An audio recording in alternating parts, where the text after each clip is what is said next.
So here we are, midday-ish, I think. I'm not really sure. Mark is making us some dinner as a pick-me-up.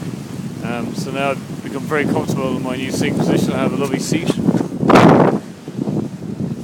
My woolly jumper, so my ass is getting sore.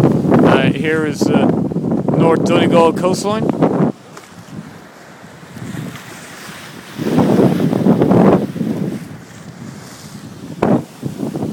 Absolutely stunning.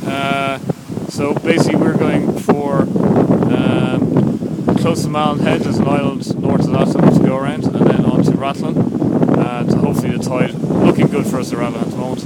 And we might even be in Wicklow tomorrow at some stage, which should be